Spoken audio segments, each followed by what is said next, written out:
Bonjour et bienvenue pour ce nouvel épisode du podcast Work in Happiness. J'espère que vous allez bien, j'espère que vous êtes en forme aujourd'hui pour ce deuxième jour de la semaine. Aujourd'hui, les conseils, c'est par rapport à l'écrit lorsque vous communiquez avec vos managers, avec le reste de votre équipe. Eh bien, il y a un piège lorsqu'on est en télétravail, c'est que on fait beaucoup plus d'écrit que l'on ne fait d'oral. Et vous savez, lorsqu'on est à l'oral, on a tendance à exprimer beaucoup de choses, beaucoup de nos émotions à travers notre timbre de voix, à travers nos intonations, à travers même notre posture gestuelle et tout ça. Et lorsque vous êtes en télétravail, vous êtes à distance avec vos collègues, eh bien vous n'avez que l'écrit pour une grosse partie de vos conversations. Et malheureusement, l'écrit, eh bien vous vous coupez presque de la moitié de la communication réelle. En gros, vous coupez des émotions, vous coupez de beaucoup de choses. Ce qui fait que lorsque vous écrivez à vos collègues, vous risquez peut-être parfois de dire des choses qui vont être mal perçues, de dire des choses qui vont être mal comprises. Il suffit que votre collègue à l'autre bout soit stressé. Vous avez manqué de dire dans votre communication, vous avez manqué par exemple d'avoir des règles de politesse, vous avez manqué de dire bonjour en début de mail, en début de message. Il y a plein de choses comme ça, en fait des choses auxquelles intuitivement on n'aurait pas l'impression que c'est important, mais en fait ça le devient beaucoup plus aujourd'hui, parce que l'écrit devient un de vos principaux moyens de communication avec les personnes avec qui vous travaillez, donc vous devez mettre encore plus de forme sur l'écrit.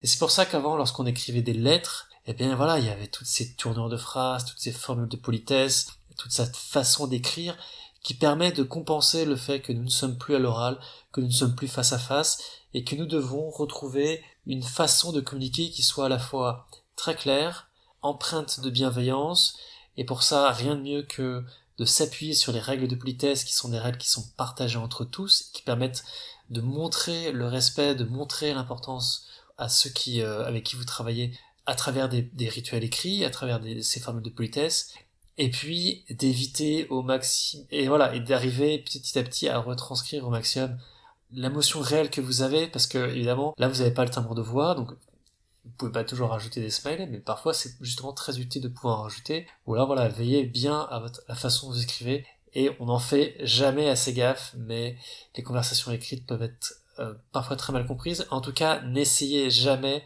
de réparer une dispute par écrit. Il y a rien de pire, je vous assure. Ou alors voilà, il faut vraiment soigner son écriture, soigner sa formulation, avoir une façon d'écrire qui soit vraiment neutre, qui soit jamais blessante.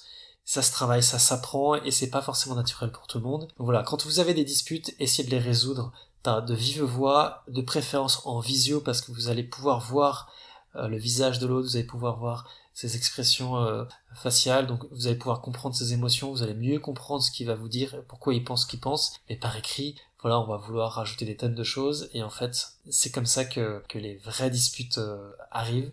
Quand on se limite à l'écrit. Et puis pareil pour les incompréhensions, quand il faut vraiment être coordonné entre les membres, eh bien il faut vraiment être très précis. Donc en tout cas par l'écrit, essayez d'avoir quelque chose de très clair, de très précis, le plus précis possible que vous puissiez faire. Donc ça nécessite de devoir plus écrire que ce que vous avez l'habitude de faire, de devoir plus expliquer, de devoir vraiment n'oublier aucun détail. Donc voilà, 2 choses très importantes quand vous communiquez à l'écrit avec vos collègues: les règles de politesse, parce que ça permet de recréer de la confiance, de recréer du respect, et de combler ce déficit d'émotion que vous n'avez pas à travers le timbre de la voix. Et la deuxième chose, c'est d'accentuer le fait de donner des détails et d'être le plus clair précis dans la façon dont vous écrivez à vos collègues. Voilà, c'est tout ce que je pouvais vous dire pour aujourd'hui. J'espère que ce conseil vous sera utile. N'hésitez pas à me dire en commentaire, par exemple, si ça a réussi chez vous, si vous avez des problèmes par rapport à ça. Et puis moi je vous souhaite une bonne journée de travail, et je vous dis